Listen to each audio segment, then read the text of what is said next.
আরো স্পষ্ট করে বলেছেন, মান তাওয়াযা লিল্লাহি রাফাআহুল্লাহ।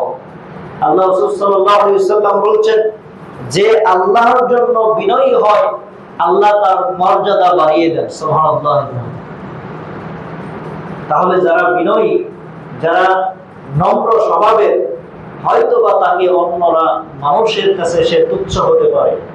মানুষ হয়তো তাকে, আমাদের মানুষের স্বভাব হচ্ছে যে একটু নিম্নমুখী, যে একটু কথা কম বলতে চায়, তাকে মানুষ আরো কিভাবে দাবিয়ে দেওয়া যায়, কিভাবে মানুষের কাছে ছোট করা যায়, অপমান অপদস্থ করা যায়, হেয় প্রতিপন্ন করা যায়, এই চিন্তায় মশগুল থাকে।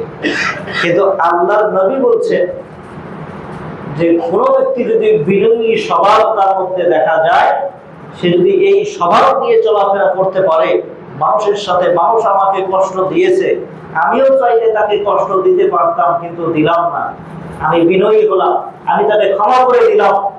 আল্লাহর বৈশিষ্ট্য, তিনি মানুষকে ক্ষমা করেন, আর ক্ষমা করাকে তিনি পছন্দ করেন। তার বান্দাদের মধ্য থেকেও যারা তাকে ক্ষমা করে দেয়, ক্ষমা করে দেওয়ার অভ্যাস, এটা আল্লাহ রাসূল আল্লাহ বেশি পছন্দ করেন। তাহলে এই স্বভাব, এই বৈশিষ্ট্য যাদের মধ্যে থাকবে, আল্লাহ বলছেন যে তাদের মর্যাদা আমি বাড়িয়ে দিব। সুবহানাল্লাহ।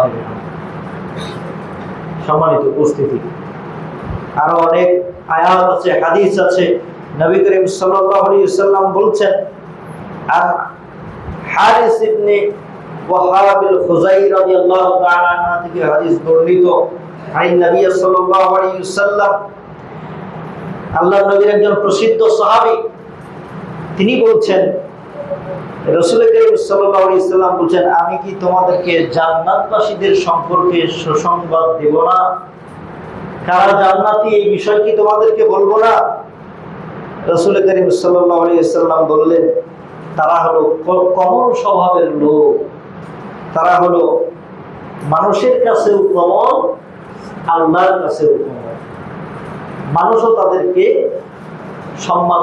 সম্মানের সাথে দেখে এবং আল্লাহও তাদেরকে ভালোবাসেন। আবার প্রক্ষান্তরে একই হাদিসে আল্লাহ রাসূল বলছেন, আমি কি তোমাদেরকে জাহান্নামীদের বৈশিষ্ট্য সম্পর্কে বলবো না? জাহান্নামীদের বৈশিষ্ট্য হলো এমন যে তারা কথায় কথায় খালি রাগ করে, কথায় কথায় মারামারি বাজিয়ে দেয়, সামান্য বিষয় নিয়ে তর্কাতর্কি করে একেবারে হত্যা খুনাখুনি পর্যন্ত হয়ে যায়। এইরকম স্বভাব যাদের, এরা হচ্ছে জাহান্নামী।